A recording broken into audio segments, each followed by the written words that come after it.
स्वागत है आप सभी का सत्येंद्र ITI के डिजिटल लर्निंग क्लासेस में। मैं विकी सौरभ आज आप लोगों के सामने भूतापीय ऊर्जा की जानकारी लेकर के आए हैं, जियोथर्मल एनर्जी। सबसे पहले समझेंगे कि भूतापीय ऊर्जा क्या है। जैसे कि नाम से ही स्पष्ट है, भू अर्थात भूमि, ताप ऊर्जा अर्थात भूमि के अंदर मौजूद ऊष्मा को ही भूतापीय ऊर्जा कहते हैं। यह धरती के अंदर बहुत नीचे दबी हुई है, जिसको हम बहुत विधि द्वारा निकालते हैं और अपने कार्यों में लाते हैं। करीब 1000 मीटर से भी ज्यादा गहराई में यह एनर्जी दबी हुई होती है, जिसको हम विभिन्न माध्यमों के द्वारा निकालते हैं, जैसे बोरिंग इत्यादि। इसमें पृथ्वी के 15 किलोमीटर से 150 किलोमीटर तक का भाग केवल ठोस होता है। इसके अंदर नीचे मौजूद और ऊष्मीय ऊर्जा मौजूद होती है। सूर्य के समान यह लगभग 3000 डिग्री सेंटीग्रेड की ऊर्जा अपने अंदर समाहित रखती है। क्योंकि पृथ्वी की ऊपरी परत कुचालक होती है, इसीलिए हमें यह ऊष्मा डायरेक्ट नहीं मिल पाती है और हमें इस ऊष्मा को प्राप्त करने के लिए विभिन्न क्रियाएं करनी पड़ती है। जैसे कि बोरिंग 200 से 3000 डिग्री सेंटीग्रेड और 30 किलोग्राम प्रति सेंटीमीटर स्क्वायर के दबाव से बोरिंग करने के पश्चात यह ऊर्जा हमें प्राप्त होती है। पृथ्वी में मौजूद मैग्मा, जिसे कि हम लोग पिघली हुई चट्टान के नाम से जानते हैं,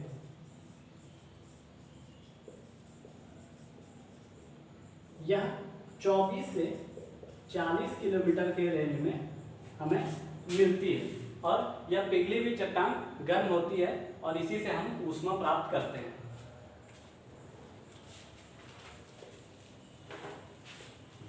तो अब जानेंगे कि भूमिगत ऊर्जा के क्या लाभ हैं, अर्थात भूतापीय ऊर्जा के हमारे जीवन में क्या लाभ हैं।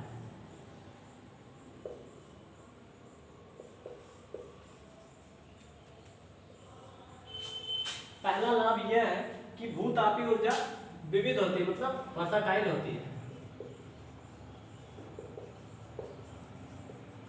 बहुत प्रकार की होती है और इसका उपयोग भी हम बहुत तरीके से करते हैं। दूसरा है जीवाश्म ईंधन या अन्य ईंधन की तुलना में यह सस्ता होता है।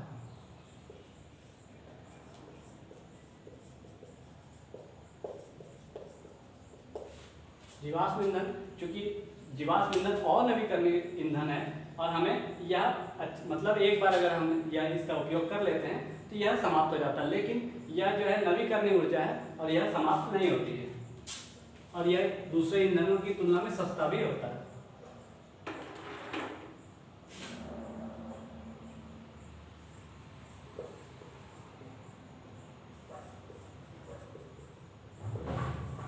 गैर परंपरागत या परंपरागत ऊर्जा की तुलना में यह बिल्कुल ही शुद्ध ऊर्जा देती है। नेट एनर्जी इसका कंप्लीट होता है। इसका वार्षिक भार गुणक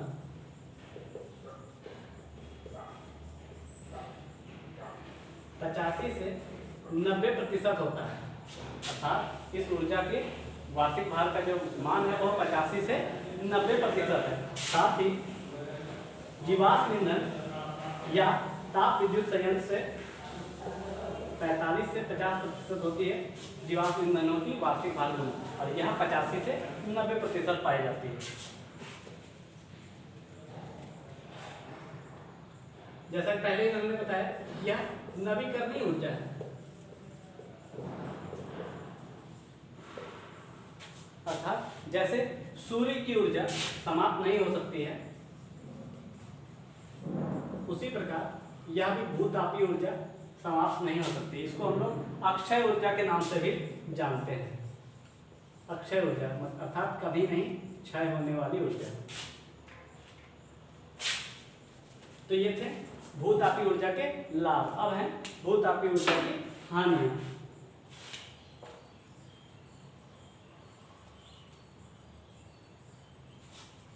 पहला है कि इसकी शक्ति उत्पादन की पूर्ण दक्षता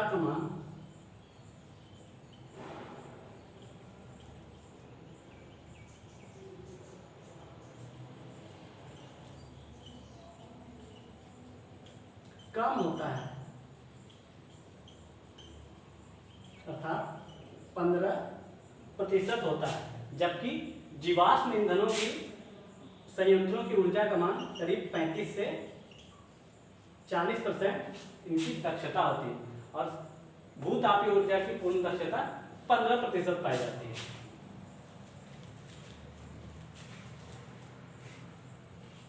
फिर है कि भूतापीय स्रोत से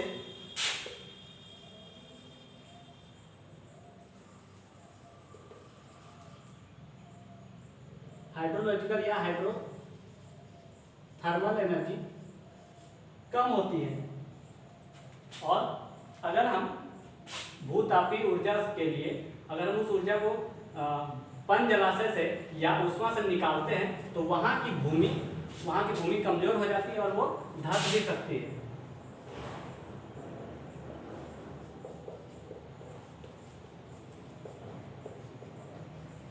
भाप निकलने या भूतापीय ऊर्जा के निकलने के दौरान और भी गैसें हानिकारक गैसें जैसे hydrogen sulphide, carbon dioxide, hydrogen आदि रेडॉन गैसें निकलते हैं जो कि प्रदूषण का कारण बनते हैं।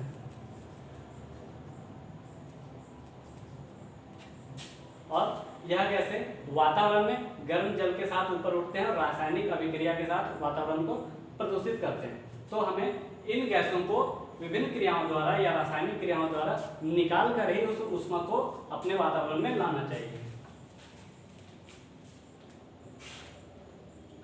फिर बोरिंग से या और विधि से जब हम इस ऊष्मा या भूतापीय ऊर्जा को निकालते हैं तो शोर बहुत होता है जिससे कि नॉइज पॉल्यूशन होने के चांसेस हैं।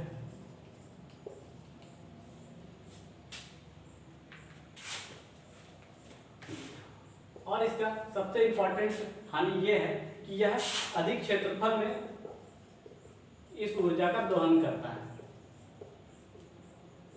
अर्थात अधिक क्षेत्रफल घेरता है जिससे कि भूमि का बहुत बड़ा भाग बेकार चला जाता है और ऊर्जा भी बहुत अधिक बेकार चली जाती है। अब हम जानेंगे कि भूतापीय ऊर्जा के अनुप्रयोग क्या हैं।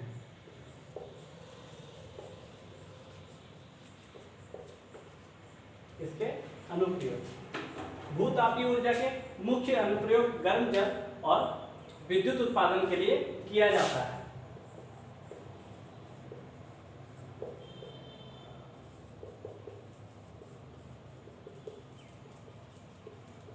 पहला इसका अनुप्रयोग है विद्युत शक्ति का उत्पादन, दूसरा है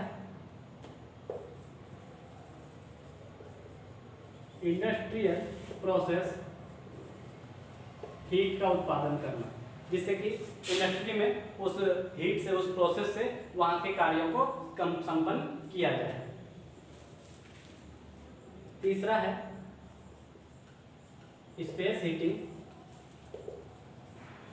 फॉर डिफरेंट बिल्डिंग,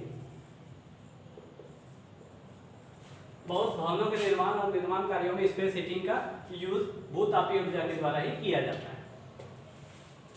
अब ये जानेंगे कि भूतापीय ऊर्जा से कौन कौन से संयंत्र या कौन कौन से उद्योग स्थापित हैं, जैसे कि रासायनिक उद्योग,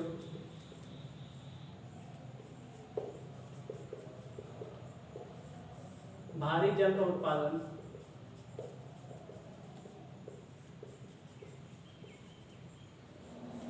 प्रोटीन और विटामिन उत्पादन,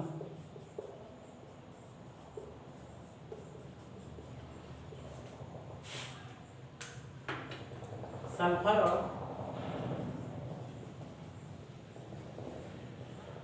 सल्फ्यूरिक एसिड का उत्पादन, फिर है टेक्सटाइल उद्योग,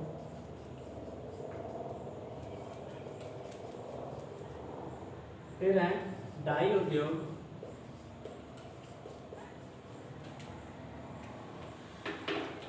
पेपर विनिर्माण, प्लास्टिक विनिर्माण, माइनिंग, एल्यूमिना उत्पादन, प्लास्टिक विनिर्माण, रेयन उत्पादन, साथ ही पाउडर कॉफी उत्पादन, ड्राई मिल्क उत्पादन, शुगर बीट उत्पादन, फिश ड्राइंग, मिनरल वाटर की bottling, crop drawing, road heating, sewerage का उष्मा उपचार, कोयले का पूर्ण गैसीकरण, असीम धुंध वाले क्षेत्रों में माइनिंग, फायर फाइटिंग और फूड प्रोसेसिंग इत्यादि, यह सब इनके अनुप्रयोग है। अर्थात भूतापी ऊर्जा का प्रयोग करके इन उद्योगों में सभी कार्यों को संपन्न किया जाता है। बिना भूतापी ऊर्जा के ये उद्योग नहीं चल सकते हैं। इसलिए भूतापी ऊर्जा का प्रयोग औद्योगिकीकरण में बहुत महत्वपूर्ण माना जाता है और यह एक नवीकरणीय ऊर्जा है जिसका कि हम लोग सौर ऊर्जा की तरह प्रयोग करते हैं। तो आज हमने जाना कि जियोथर्मल एनर्जी क्या है और इसके लाभ और अनुप्रयोग क्या है। आगे की नेक्स्ट वीडियो में और जानकारियां लेकर के आऊँगा। आज के लिए इतना ही, धन्यवाद।